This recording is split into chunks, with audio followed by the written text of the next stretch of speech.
Peace, guys. Welcome back to another video. Hope you're well. Um, in this video, I want to focus on doing my best job to explain my own personalized uh, practice slash techniques that I uh, do with astral projection that I feel is my top secret weapon. Okay, and this video is free. All my videos on my channel are free content to my subscribers of the channel. So to support the channel, definitely subscribe to it if you're interested in astral projection and in consciousness. And if you find the video helpful, hit the like button. That way you can help support the channel for free, right? So I give you free content. I give you free videos. You hit the like button, it's free, and it helps me in return, and it supports the channel. It's a great combination. Plus, with spirituality, I just really hate it when people focus too much on trying to get money, trying to sell stuff, get money from their subscribers. There's so many YouTube channels, spiritually based YouTube channels, and a lot of them who do talk about astral projection. When you look at their channel, I swear, it's like send money for this and pay for this and the membership for that and da da da. It's crazy. Money should not be really a focal point when it comes to this to spiritual topics and conscious ascension. We want to kind of keep those separated, so to speak. But anyways, going off on a tangent, I apologize. But in this video, I think. I can definitely, I've thought about it, and I've figured out a way to kind of explain my top secret astral projection technique, or the practice of it. And if you just watch the whole video and take some notes or whatnot, I hope that this can really help you, or open your mind up to a different approach. So it all starts essentially with thought. Okay, so since you need your etheric energy slash etheric energy body, since you need that as a foundation with your astral projection work and practice and developing and getting better at it, if you want to really get good at using your astral bodies, or one of the main astral bodies you like to use, you need that counterpart. You need that foundation, that connection energetically through your etheric energy. It all works like a hand in glove, and sometimes people don't even think about this stuff or even talk about it because they don't even know. Okay, it's more complicated than what people think. So this foundation of your astral projection practice, again, starts with your your etheric energy body. Okay, and so this body responds very well to your thought. When you're just sitting there, like you're watching the video right now, and just sitting there on the couch or laying down in bed or whatnot, even by just listening to me and watching my video, still you can parallel process your thoughts. So like in the back of your mind, you can even be thinking of sending in an instruction or something to your etheric body, and the physical sight, your physical senses at that time, while you're in that fully consciously awake human experience, cannot perceive or sense how you are interacting with your thoughts through your etheric body. So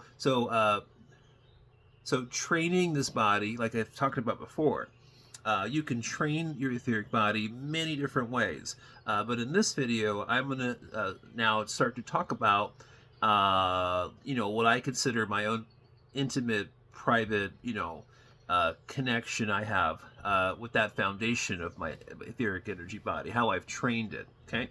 Now, so I've concluded that I can pretty much give you the gist of the info and how I do it. It's just that I can't show you some stuff. Okay, so it all starts with how receptive your etheric body is to symbols. Okay, so are some of the astral bodies. Pretty much almost all of your energy bodies are very receptive to symbols. Okay, they can be trained through symbols.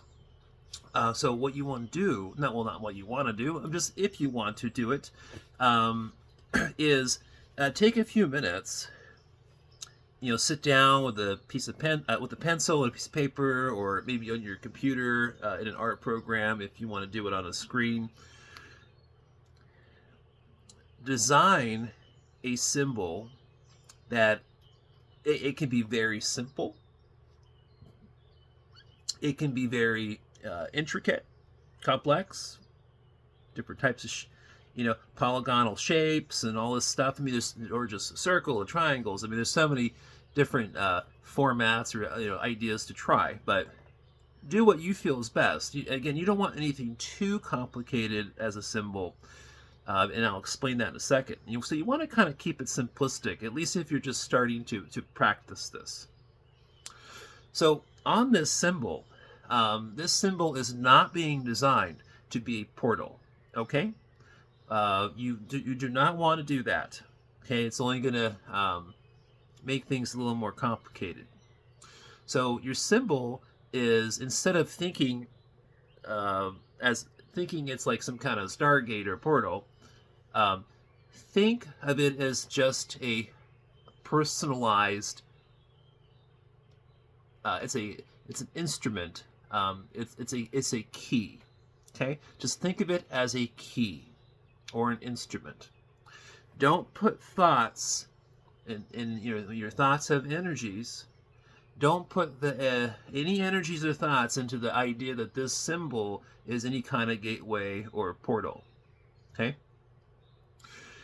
So, take that few minutes, figure out what that symbol is. But this is the other thing, though, is that you're empowering this symbol through your consciousness, okay, through your soul energy. So the other component to this is that you need to have a name that you have named your soul. Your soul has a name. You can give it whatever name you want to give it. Yes, is it possible that you've given your soul a ultimate name in a previous life experience, or you're just not consciously aware of it, or you just simply can't remember it from soul mind wipes from different experiences, right? Obviously. So it's quite possible you named it something before, but you don't know what it is. So if you can't remember it, you can just make a new one temporarily, right?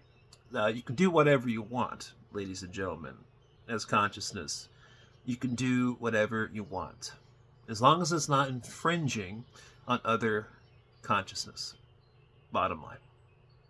So if you got to make a new one, figure out what that is. What calls to you? What signs have you seen in front of you over and over again? What dreams have you dreamt over and over again with certain words and names, numbers, number sequences, all kinds of stuff? So your soul name can be just in letter format, or you can use number sequences, numbers along with letters too. You can go either way. You could also use even symbols if you want to go to that extent. So you have to, once you figure that out, you have to incorporate that into your symbol. Okay? So you have whatever that symbol design is, whatever shapes you're using, whatever you're doing, you have that set up.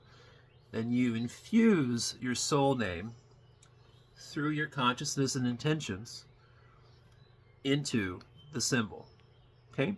And as you do this, it's good to do it through a meditation. You get in that right meditative state, and then that's the only thing that you're focusing on. What works good is if you get into that meditative state, and if you can see the symbol that you've designed, and you can see it in your mind's eye, and it's just energy.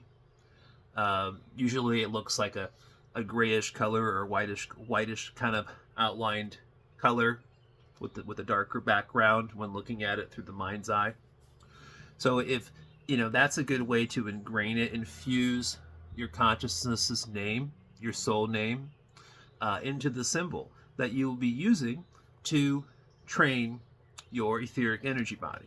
Okay, so so once you have the symbol, you have the name infused into it. You've ingrained, you've connected your mind's eye essentially to what this symbol is. You can see it visually in your mind without having to look at the piece of paper or wherever the symbol is. That's what I mean. You got to ingrain it. Now that can take a whole day. That could take a whole month. That could take a few sessions. But you have to be able to replicate the symbol in your mind's eye through meditation or through whatever other way works for you, obviously. But for me, it would be in just a regular meditation, deeper meditation, where I'm just focused on seeing that with my mind's eye. That would be my approach, which is probably the best way. So as you're doing that process, you're also using your thoughts and your intentions and your willpower. Remember, a lot of your willpower comes from your solar plex. So you're kind of using some of that energy down there when you're doing this stuff, combined with your sixth chakra, your pineal gland area. You're utilizing that with the mind's eye work, with seeing the symbol that you've designed in your mind's eye, right? So as you're doing all of this stuff, you're getting your etheric energy primed, and you're going to be training it every day. Now, the way you do all of that stuff can vary, obviously, but I can't make a video 10 days long, right? So I'll keep it simple. So just by doing what I'm explaining, you're automatically sending your thoughts to your etheric energy body. It's starting to receive these thoughts. You might not understand that, or maybe not sense that, or see what I'm explaining there first, but you just need to realize that it is happening. Okay? And then you get to this point of where you are training your energy body during meditation or astral projection practice. You are training just the etheric energy body to get out of your body and to move towards where you have posted or placed this symbol. Okay, so at some point, you want to make like a wooden carving of whatever that symbol is, or you want to print out something on a nice big piece of paper with your laser printer or something. You print the symbol out on that, and you could just thumbtack it, or tape it up on a door, at the back of a door, or somewhere on the wall, right? But whatever you do, if you make one out of wood, or if you just print something out on paper, make sure that wherever you place it in your house, if it's in your bedroom or somewhere else in your house, it has to be at least 20 feet away from your physical body while you're doing your meditations, or while you're sleeping, wherever your bed is. 20 feet minimum. So it can't be like right next to you. It's got to be a little distance away. So what you're doing is you're training your etheric energy body to get into the habit of getting out of your body. I mean just the energy body. I'm not saying that your consciousness is totally, consciously aware when it's doing it. I'm saying you are training this body through your mind, through your intention, through your willpower. Again, combining that solar plex energy chakra with the pineal gland during this process is very important. And you are training it to just automatically go, the etheric energy body, and to use its vision, its own sight, which it has, just like your astral body, and to go to where the location is of this symbol that you have placed right? And you make it stare at it, okay? So, I don't know, 10 seconds, 5 seconds, minute, whatever you want to do. I mean, it really doesn't matter. But as long as you're just understanding what I'm trying to explain to you, okay? The power of how incorporating how we use our thoughts and our energies, how we incorporate all of that just throughout the day, or not just in a meditation, but just in a general sense, and how that affects our etheric energy body, how it is receptive to that, which it is. But people just don't understand that. So for whatever duration of time, if it's for a week or a few weeks, a month, that's what you're doing. You're focusing, you're making your etheric energy body, you're training it to go to that symbol and to stare at it and to memorize it.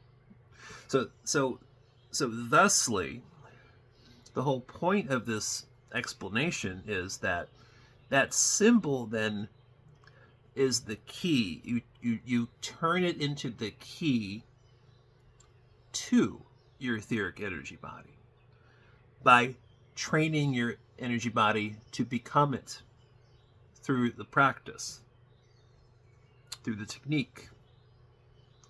So this is definitely not an overnight, one-day plan.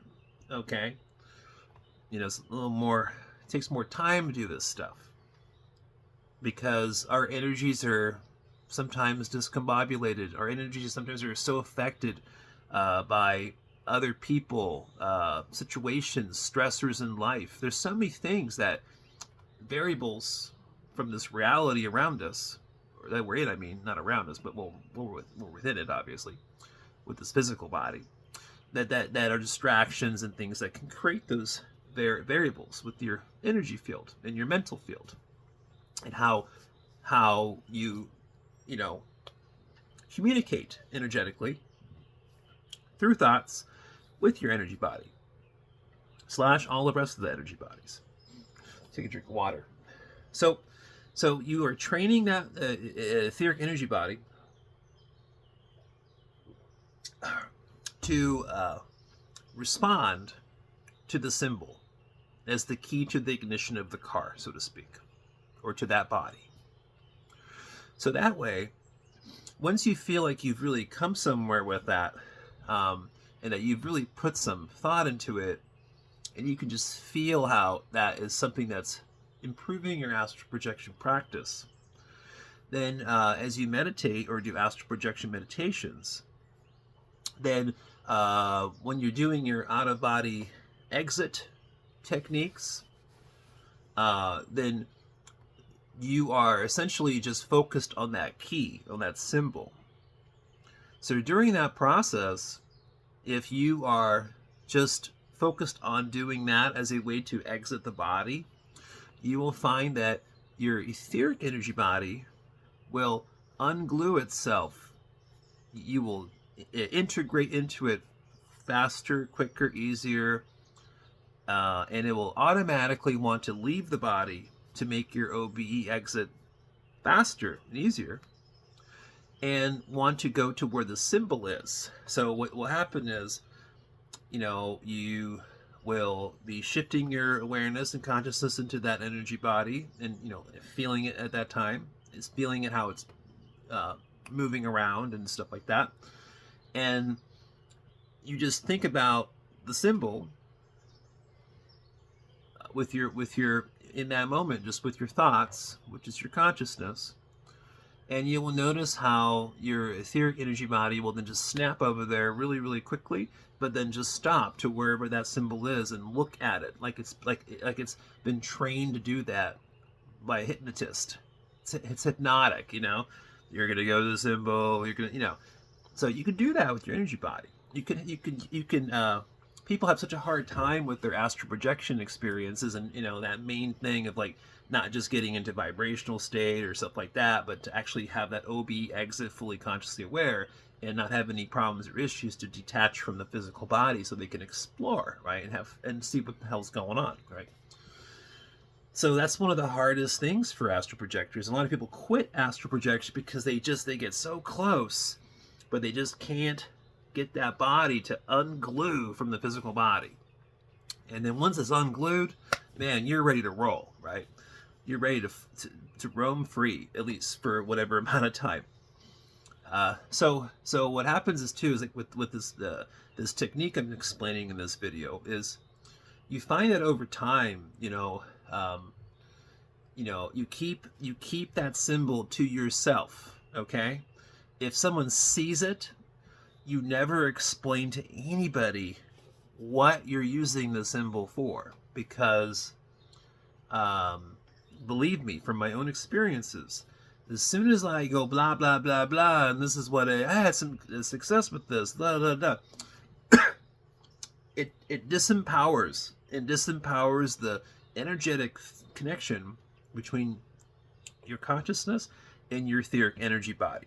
Because as soon as you're sharing something that is involving your etheric body with other people, that's affecting not just the other people's consciousness around them, affecting energy fields and mental fields, but also all those other people have their own etheric energy bodies. I swear to you, sometimes I feel like other people's etheric energy bodies even just kind of vampire off of yours, not even knowing it, not even realizing it, not even, it's just crazy. But so I'm going to stop the video here. We're past 20 minutes. It's a long video on my phone. And I think I kind of explained everything. I know I'm missing, I'm forgetting to say some stuff because this is unscripted, unedited. But I think I did give you enough information. So please leave comments with questions. That is fine. And also like the video if you thought it was helpful or interesting, which is your way of supporting Consciousness Awake. And it's free. All right. Peace.